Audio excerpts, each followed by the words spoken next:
Alright, so today I'm just gonna be talking about some of the albums that have changed my life, I guess. Um, not necessarily, but have just been impactful to me, I guess, in a large way, more than others, I suppose. But yeah, so I'm gonna be doing these in like pairs.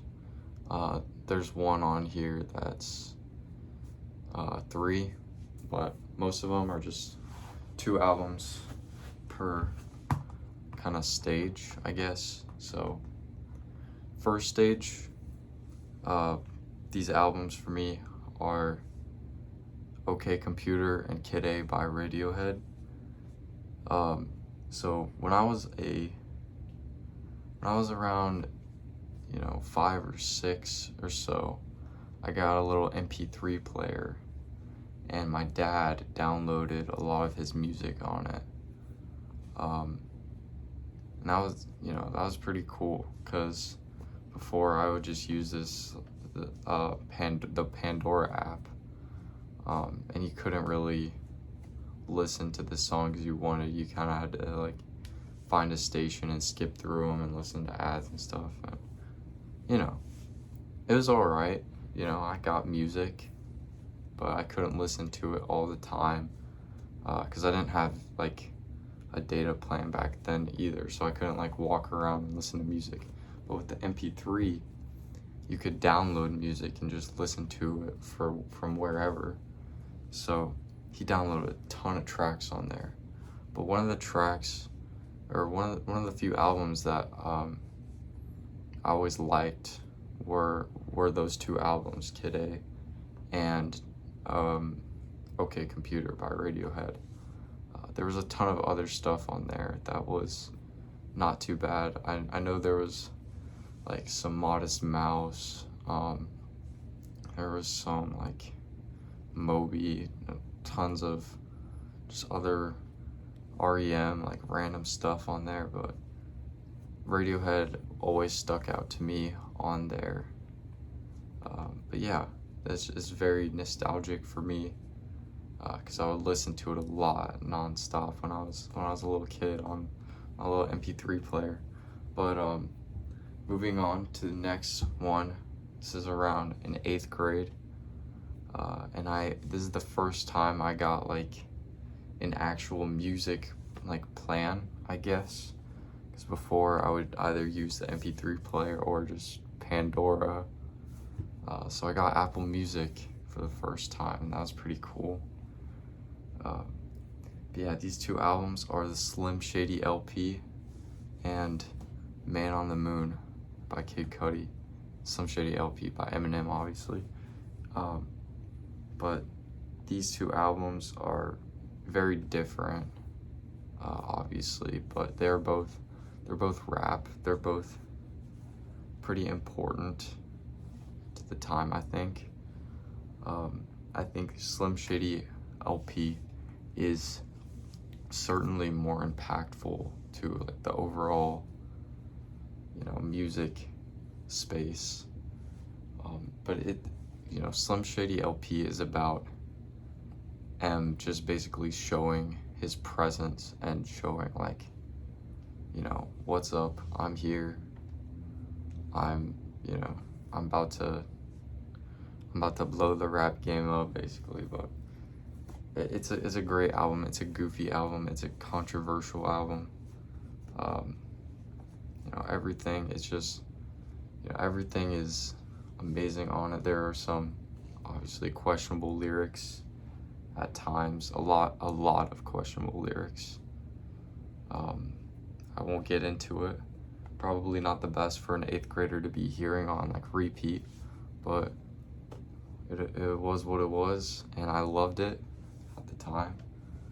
But yeah, and Man on the Moon takes a different direction, going for a more this concept album story, kind of sad, telling the story of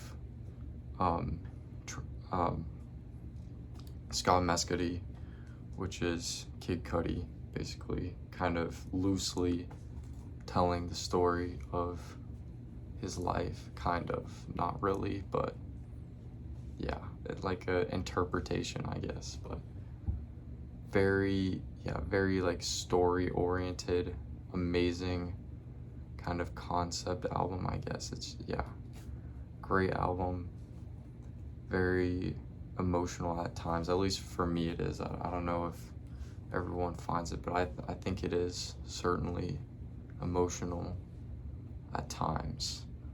But yeah, both of those very great albums.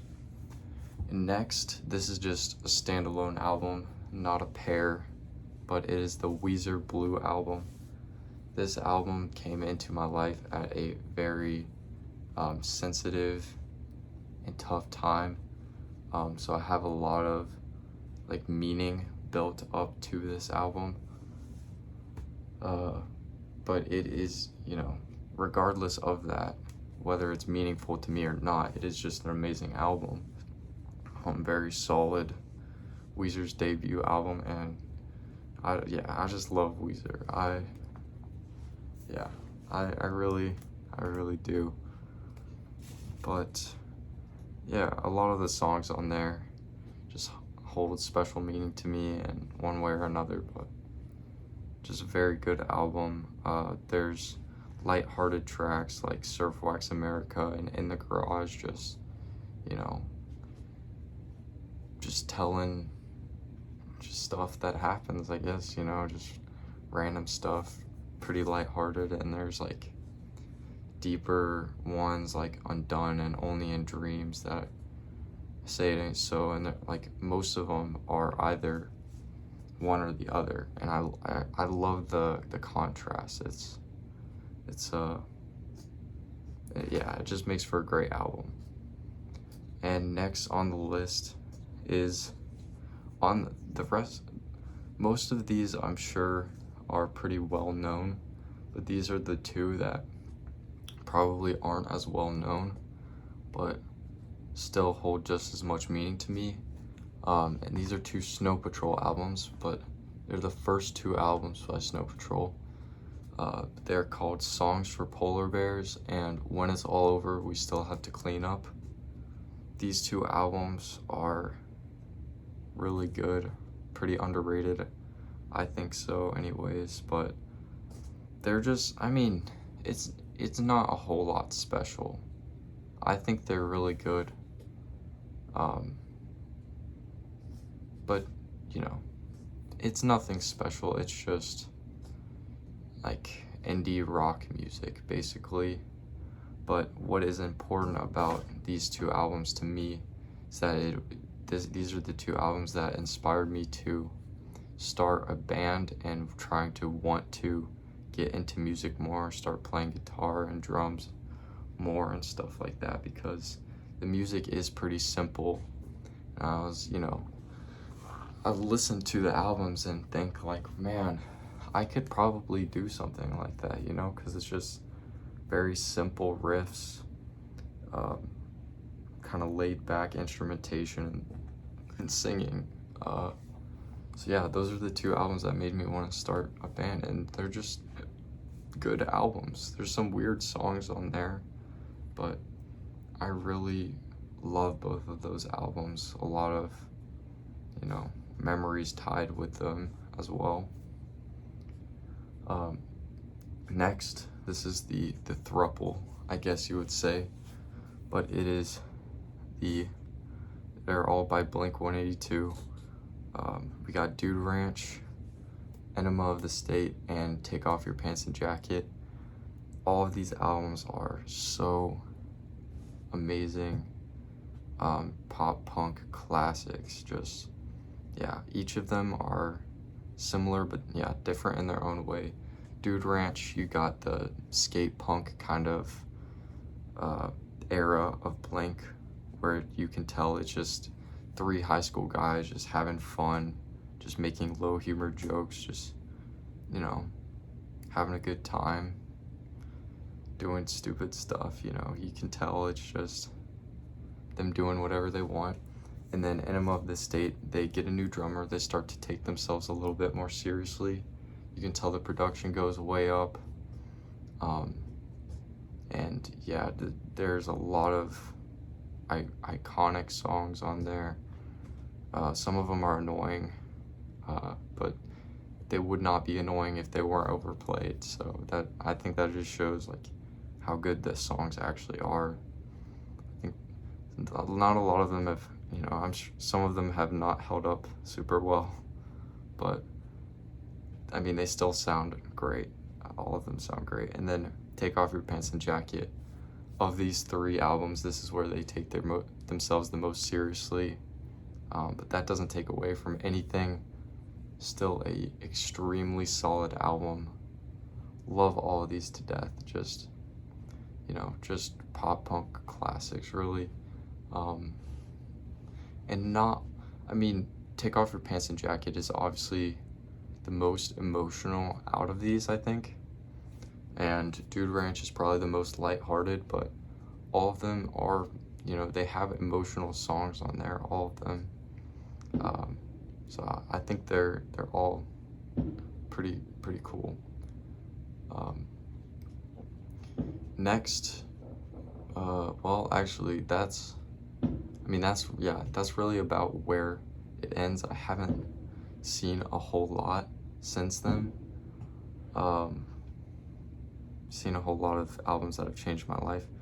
There's been a lot of good albums I've heard since then. A lot of really amazing, fantastic albums. But I wouldn't necessarily say changed my life. Those are the main ones. But I do have some honorable mentions. Next to being Follow the Leader by Korn and Slipknot by Slipknot. Those 2 albums are the albums that got me into like metal and harder music, like more rock and stuff like that, which I love now. So it is somewhat life-changing, I would say, but not to the extent that these other albums were. 2 very great entry-level metal albums. They still hold up very well. A lot of catchy riffs and vocals in those.